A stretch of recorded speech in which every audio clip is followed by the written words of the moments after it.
Hello and welcome to the Habit Coach podcast. I'm Ashdin Doctor, your habit coach, and today we're going to deep dive into a very interesting conversation. We're going to be talking about addiction, alcohol addiction, other addictions, because this is something that I know very little about. Um, but it is something that I know is very important for us, not just because of some of us who might be addicted or our family members, but it is something that we need to know so that we can differentiate between what is an addiction and what isn't. So we have an expert with us, Dr. Robb Kelly, who's going to take us through understanding addiction. So, Dr. Kelly, welcome to the Habit Coach podcast. Thank you. Thank you for having me. Hey, guys at home. Great to see you guys. My name's Dr. Robb Kelly. They call me the Addiction Doctor. And the reason why I like to talk about addiction, like, first of all, I'm a chronic alcoholic that recovered. I lost everything: children, wives, cars, houses, business, medical license. But I'm the only person that I've studied alcoholism and addiction using neuroscience and understanding that we can fully recover if you know what addiction is. So let's just say alcoholism for now, and you can just put anything that you're addicted: porn, food, whatever it is the most misunderstood disease in the world. If you ask somebody what is an alcoholic, they will tell you that it's somebody who drinks too much alcohol. Now, that's not true. Okay, it's not the amounts we take. It's about what happens chemically, biochemically in the brain.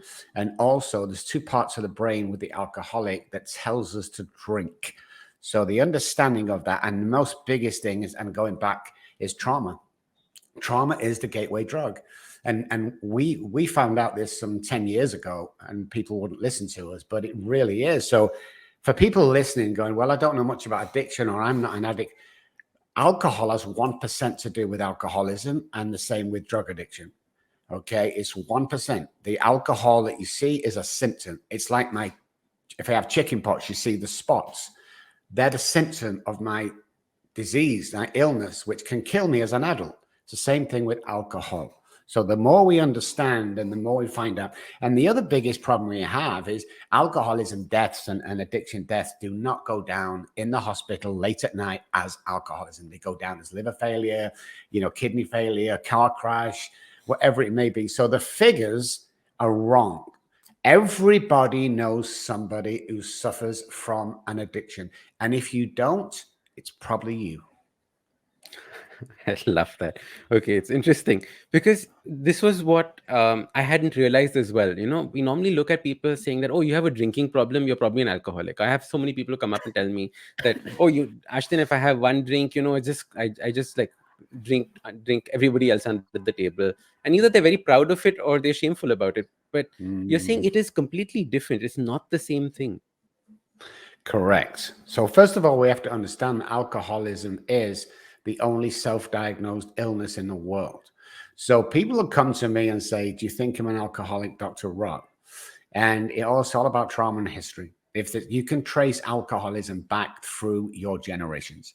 And if you can't, there's likely a probability that you are abusing alcohol. Two different things altogether. If you're drinking heavy, abusing alcohol, you can stop or moderate if you wish to. If you're the alcoholic, because alcoholics are born, drug addicts are made. It's an interesting quote that we can back up with data. So We're born this way. And it's just a matter of time before we cross over to drinking alcoholically, whereas the drinker who abuses alcohol, both seem to present themselves the same, is completely different. So there's an alcoholic and then there's an alcohol abuser. Yes. Now, an alcoholic, you're saying, it's an inherited trait? Is it a gene thing? Is it an inherited trauma? What is it? It is. It's a predisposition passed down from generation to generation. It may skip a generation. And there's a couple of things that make an alcoholic. First of all, it's a biochemical reaction to the ethanol in alcohol. Okay, so we're not allergic to alcohol as such. Let's go deeper. It's the ethanol in alcohol. So it may skip a generation, but it's there. So we're born this way. And the reason that you're an alcoholic and not a heavy drinker is the hypothalamus, which is the bottom towards the back of the brain. It's our fight or flight part of the brain. So it will tell people, normal people who don't have a drink problem, to eat food, drink water. So when we look at a baby when it's born, we don't have to tell the baby it needs to eat or drink. It has its hand down its mouth or it cries for food because it knows it's hungry. Fight or flight, it's part of the hypothalamus. It's an inborn part of fight or flight, how we survive. With the alcoholic, over the period of time, the hypothalamus becomes damaged. And what happens with the alcoholic, the hypothalamus and the basal ganglia, which we'll get in a second, the hypothalamus over a period of time will click and tell an alcoholic to drink alcohol only. That's why I could go weeks, even months without food or water, because the brain was telling me to drink. Also, the basal ganglia, which is kind of our repetition, strengthen, and confirms part of the brain. Let's say, for instance, a pilot needs 10,000 hours in the air before he can fly a commercial plane. That's the basal ganglia, learning, repetition, learning, repetition. What happens with the alcoholic basal ganglia is there's a chink somewhere in that repetition, which say everything's good, the wife's back, job's back, kids are great at work, my social life is amazing, and then self-sabotage. And it just keeps going round and round unless it's fixed. So the self-sabotage is what brings about the alcohol addiction? Am I getting that right? Yes, well, the self-sabotage is the alcohol. The addiction comes from predisposition. So what happens to me when I was drinking is I would build up these great things around me, nice house, nice car, blah, blah, blah.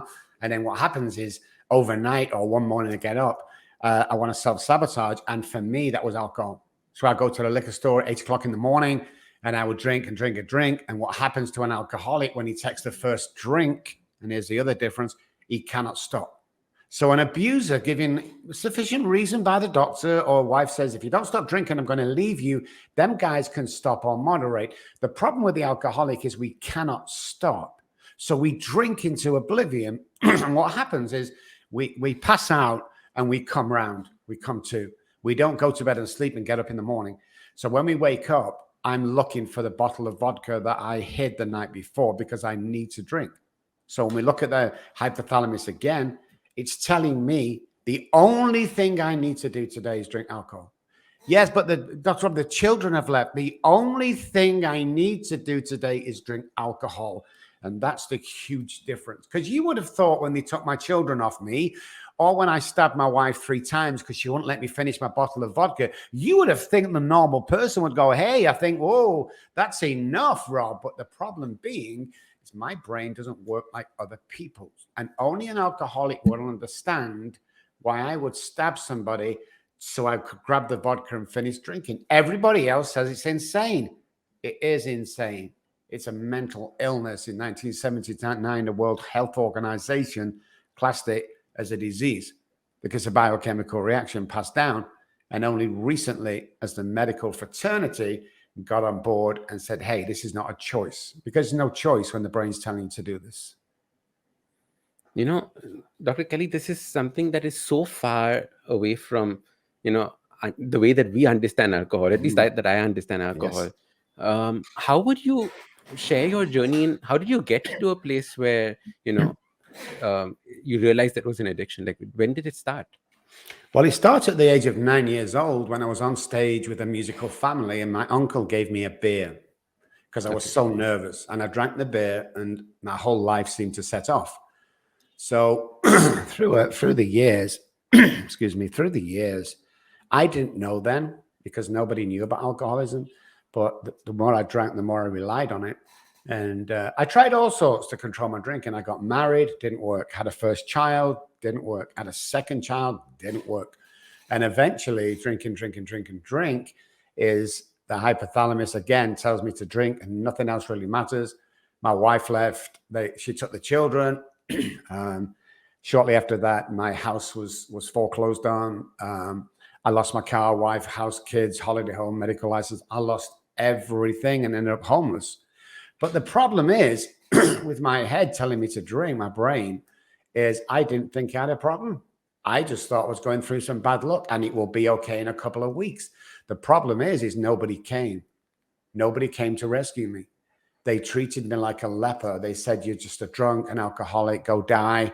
And that was my mom, by the way, because she was sick to death of sitting and waiting and watching me die slowly. And then one day I had after 14 months on the streets, I had a huge spiritual awakening where one morning I dropped to my hands and knees about 2:00 in the morning and I started to sob like a baby. And the reason why I was sobbing like a baby, after all the stuff I've done, all the trauma I'd caused, all the hurt I'd caused, the homelessness, the loss of everything, the suicide attempts, on 2 occasions it worked, my heart stopped and I was dead and they brought me back. After all of that, I finally dropped down to my knees and I was crying. The reason why I was crying is not because of the aforementioned things like housewife, kids, is because I realized I couldn't stop drinking. And I remember looking up to the sky and going, if there is a God up there, I can't do this on my own anymore. 30 seconds later, a guy came around the corner with a little Bible in his hand, 3:00 in the morning. What's the chances of that? In a built-up area of factories, there's not a soul around. And he said, do you want help? And I said, yes. And he took me back to his house. And that's where my journey started. Wow. But I promised myself, if I ever, because I met doctors, I met scientists on the streets, I met lecturers, I met mechanics, all these people that have succumbed to this disease that nobody really gave a chance to. So I swore to God and myself that if I ever got off the streets, I would spend the rest of my life not only working with the alcoholic, but working with their families. Because the research we've done on, let's say, the wife is with the PTSD and trauma in the alcoholic house where the alcoholic is raging. We tested soldiers coming back from Afghanistan, and thank you for your service, guys. And we tested the housewives. The PTSD, post-traumatic trauma, actually was the same. For the housewives and the people coming back. That's how much trauma and damage is done to the partner, to the housewife, for instance. So we decided to include the family, and I came over to America 15 years ago, and my professional life just boosted. You know, I'm on TV, radio, I've got books out. I mean, I'm the #1 go-to guy, which I'm so proud of today. You know, and then I just studied what other people weren't studying, and I knew it wasn't the alcohol. This is the reason why I knew it wasn't the alcohol. When I was on the street, I was outside the liquor store at 4:30, 5 o'clock, and it doesn't open until 7, and they can't serve alcohol till 10. I'm in a little string vest. I've got my shorts on, and I'm sweating, and it's snowing. So I'm going into DTs, delirium tremors, which means if I don't get a drink, I'm going to pass out, probably die, or get me to hospital. I walked into the store because this guy knows me. He knows that I have a problem. God bless him, 5:15 or something. He opened the door. I sneaked in. He locked the door behind me. I was shaking so badly I couldn't put a sentence together. I was sweating. I got a banging headache, and my central nervous system was on fire. I put my 10 pounds on the counter. He put a bottle of vodka on the counter, and this was my reaction. Headache stopped, central nervous system calmed down, shivering stopped, sweating stopped. I was in a great mood. I'd not even opened the bottle, but the fact is I had the bottle in my hand, and there was the realization, it's not about the alcohol. That's crazy. It was just that anticipation of the alcohol that brought about that release. Hello, everybody. It's been another great week on the IVM Podcast Network. Advertising is Dead is back. Varun welcomes Arjun Vaidya, founder of Dr. Vaidya's, on the first episode. He talks about taking Ayurveda to urban Indians and imparts some marketing strategies. On Paisa Vaisa, Anupam talks to Shreyhit Karkera, co-founder of Ditto Insurance and FinShots. They discuss the intricacies of the insurance process. On All Things Policy, the Takshashila folk break down the deep economic crisis taking place in Pakistan right now. On Cock and Bull, Cyrus, Ayushi, Shreyas and Abbas discuss the Prime Minister's call to put the national flag as a WhatsApp DP. And on the Life Manifesto, Zarina narrates the inspiring story of a blind man who handled his disability in an inspiring way. I'd like to remind you all about our merchandise once again. We got some amazing stuff out there with more coming soon, but go to the IVM Podcast website and check out our collection of t-shirts. You have to click on the shop tab and we'll take you to our partner Grow 91's website. Do follow us on social media. We're IVM Podcast on Twitter, Facebook, Instagram, and LinkedIn. And remember, if you're enjoying this show or any of our other shows for that matter, please do tell a friend. Hey, you want somebody to talk to your shows about, right? So talk to them about them.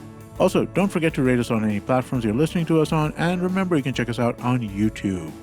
And finally, we would like to thank our sponsors this week, Bode Lifestyle, Small Case, Capgemini, and Intel vPro. Thank you so much for making this possible. Is it the same way that dopamine works in our body? That this Yes. is what the Yeah. dopamine pathway does as well, right? Exactly. I mean, we did tests on drug addicts who were going to relapse but didn't know when, and we asked to hang around with them. And we tested when the thought came of alcohol, the drive to or drugs, the drive to the dealer, and the getting the drug and taking of the drug. And what we found in 10 out of 10 cases was that the dopamine released, which is our pleasure reward, was the highest with the journey to the drug dealer, not the taking, not the before with the happiness, and not, the journey in the car to the drug dealer was the most intoxicating, where all four chemicals were happening in the brain that need to happen every day to make sure that we're happy, joyous, and free. And then what happened if the person didn't get the substance after that? Well, one or two things. It depends how bad the habit or the addiction is we become very, very sick, and it's definitely hospital that we need to make sure we don't die. But I would go to a lot of lengths to make sure I got alcohol. I remember grabbing a shopping cart at 4 o'clock in the morning and smashing through a liquor store. I got through the glass, went to the cabinet, opened it, got my bottle of vodka out, sat there and just drank it and wait for the police to come and arrest me. That's how insane I was. Wow. And you're absolutely right. Nobody was helping you through this because nobody knew what you were going through. Nobody Correct. wanted to. What was going on? Well, I went to my doctor and he says, I think you're an alcoholic. And I said, what should I do? And he said, hey, there's some 12-step meetings out there. You need to go there, which is all well and good. Don't get me wrong. But when I asked what alcoholism was, he replied, you're drinking too much alcohol. Well, there was nobody around me that knew, and nobody knew what I was going through. Everyone thought I was insane. My children were taking off me. The last thing my daughter said to me, I've never seen my youngest daughter, 30 odd years on. I've never seen her. She's never got in touch since the age of 1, was that I'm just absolutely insane. And I've either get locked up in a sanitarium or I'm going to die on the streets. And they were happy. Everyone was happy because they did wash their hands of me and they didn't know how to help me. And God bless my mom. She worried that much. She actually died of cancer, but it was brought on a lot quicker by the worrying from me. So that's what amazed me looking back. It's like, what's the treatment for this? And most people go, we don't know. We just don't know. There's no cure for alcoholism is what I found out. But hey, there's no cure for food poisoning or the common cold, which really intrigued me. I'm like, well, there must be something that I can fully recover from. And that's when we carried on doing our research and we found out there's 100% chance that you can recover from alcoholism. You just can never safely drink alcohol ever again. It's just that molecule should not touch your lip. That's it. Correct. Yeah, it's not the alcohol, remember. It's the mental obsession. It's me thinking I'll get away with it. I'll just have one drink. I've never had just one drink. All the mind games that my hypothalamus is telling me, just drink. It's like going to the doctor and he taps you on the knee to see your reflexes. You can't stop that knee from jumping. I couldn't stop from drinking. That's how powerful it is. I mean, we just can't stop. And that's the misunderstanding, is that nobody knows. We do today. And that 100% it's related to trauma, because trauma in a young child and trauma in a child with alcoholism that's not fully flourished yet is totally different. And this alcohol is one pathway to this. Would there be different kinds of addictions that you would just replace the word alcohol with? Yeah, I mean, drug addiction, porn addiction, sex addiction, TV, cake, food. I mean, it just goes on and on. iPhones, we're not going to see the fallout for another 5 to 10 years, but what's happening with iPhones is the kids they're all plugged in online. They've not got any social skills when they meet the real people. So heads down in the phone 24 hours a day. And what's going to happen is we're going to have problems with them kids growing for relationships with girls, with boys, with husband, with wives, with family, with kids. It's like you go into a restaurant now and you just look around. You see a family of 4, kids are on the phone, and maybe dad's on the phone for work. You just look around today's industry. That's going to affect the human brain, because isolation is the #1 killer on death row. It kills the mind. It kills, we go insane before we get to the chair or before we get to the needle. We've done our own tests. We have a huge, death penalty prison here in Texas that we visited. So the isolation alone, we're going to have huge issues. But, how many times do parents just in the house go, oh, just give them an iPad? Every child I see these days, every family I visit, and there's kids there with a dad an alcoholic, and you look over and the kids are on PlayStation or the kids are on an iPad, and it's just like, oh my goodness, we've got some serious problems ahead. In fact, that is so true. I was just driving down the other way, and every time I stop, I look around and see how many people are on their phones. And it's just like drinking and driving. It is your phone and driving. It's the same replacement that has happened. I love that. I'm going to use that in future. God, that's amazing. But it's so true, because the attention is not on what you're doing. The attention is on the phone. And I don't know about you when you're driving, but I went to swat a fly once in the car, and I turned around for what seemed like a millisecond, and I hit a lamppost. Yeah. And he was just like, oh my, it's like, you need to concentrate on what we're doing. But yeah, drink driving and oh my goodness, that's a great message. I had a similar experience with a wasp in my car. We were coming back from the farm. I tried opening the window, and by the time I looked back, I was almost on the other end of the other side of the road. Yeah, absolutely. And yet constantly taking our eyes off it. It's quite crazy. So Dr. Kelly, how does a family start the process of helping somebody? Because like you said, it's a self-diagnosed thing. If a person does not diagnose alcoholism themselves, the family has to do at least something, right? Especially in India, we're very, like family-oriented. We have all of that is taking place here. How should the family help?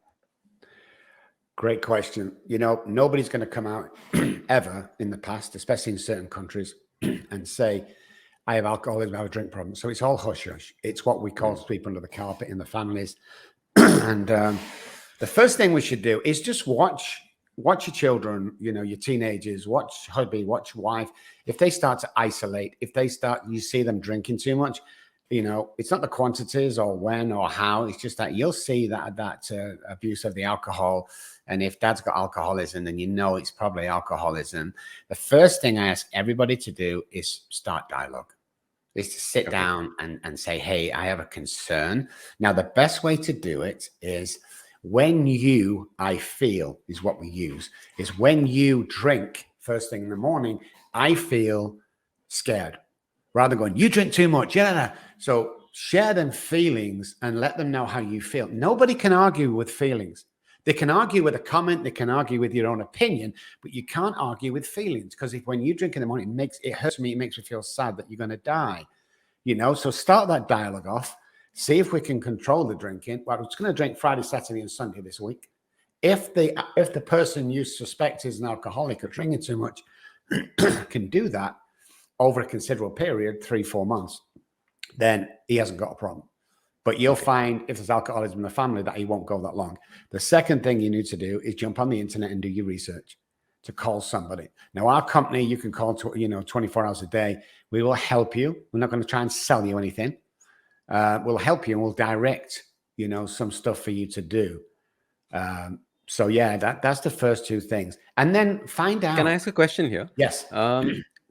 Is it possible to have a conversation with somebody who's an alcoholic? Like the examples that you were giving were so extreme that can you actually sit down and have a conversation with somebody? Would they be like coherent? Like I don't know.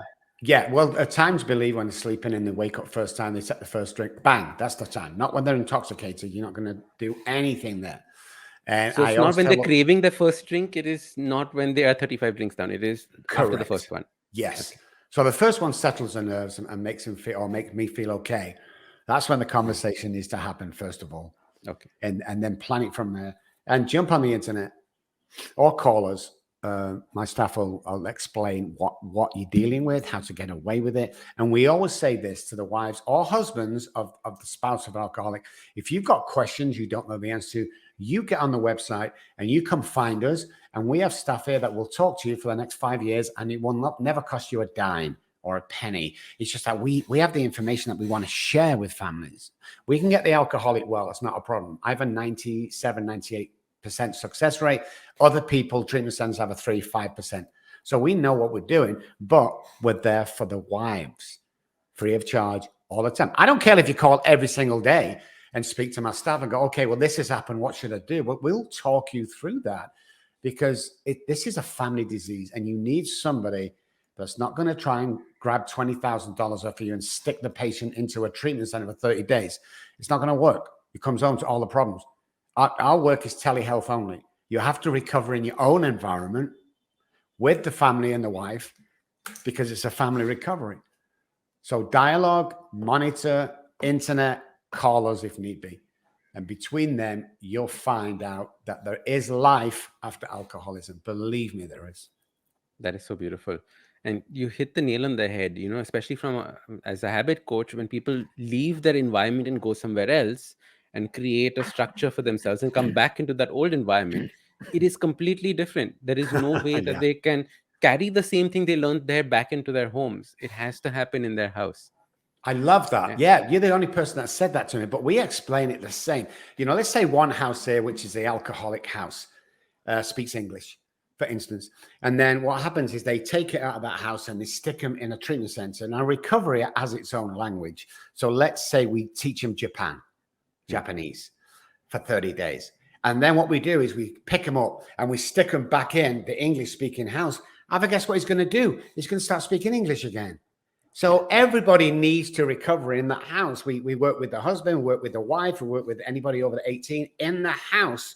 So we know what we're dealing with, and the understanding that the trauma that has brought to the family. People always say, especially the wives, that go, hey, well, this is not my problem. It's my husband's problem. And in some cases, we've said back to them, well, your trauma is stopping you from living your life and you're in danger. Well, it's not my problem. Well, it is your problem, because you've allowed this to go on for 12 months. You allowed your husband in a drunken rage not only to slap you, but to slap your children. What do you mean it's not about you? It's 100% about you. Why are you letting this go on? What trauma have you suffered in your past that allows this to go on? And when we go back and research that with them, go back in the family tree, we find out that mom and dad, it's called enmeshment and learned behavior. And the same with what you were saying before, it's that any addiction over a period of time becomes a problem. Even going to the gym becomes a problem when you're spending all day there. And it's that understanding, the enmeshment. And what happens is generations will continue to generations unless somebody breaks it. So abused people abuse, hurt people hurt.